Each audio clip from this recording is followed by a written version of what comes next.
This is a red spatterware sugar bowl. It has a couple of large chips on the top rim. Let's talk about this one.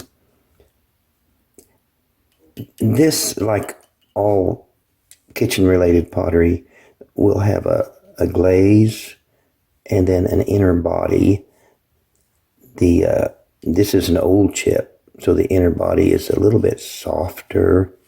It's not as fresh. Like a new chip would look different, but this is an old, deteriorating sort of chip. Well, when a chip comes about, sometimes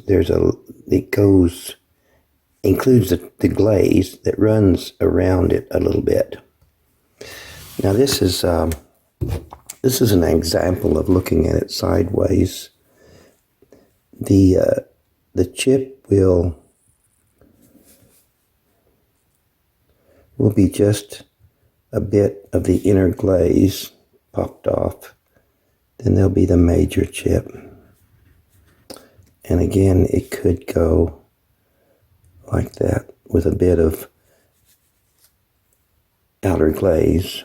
So the chip actually, to us, it goes from there to there. So I'm going to take a Dremel, and I'll use a Dremel 7150. It comes with two sizes of bits. That one and this one. It's a little round bit. So I want a 90-degree angle started right there. And then this roughed up.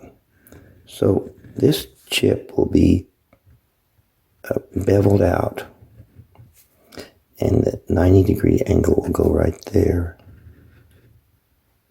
So all around it will have a drop-off. That's a 90-degree angle.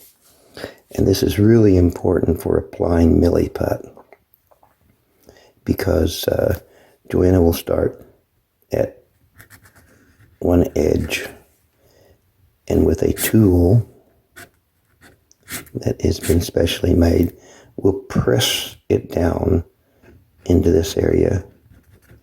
We don't want any air pockets in here. It'll be pressed down in there. First one side, and then she'll bring that over and press it down into there. So her ending milliput won't be a lot of excess. There won't be much to sand across here, but all of this will be filled real well, packed in there real tight. So there's no air bubbles, no chance of air in there, and nothing, never put anything between the milliput and the pottery. First I'll do the grinding.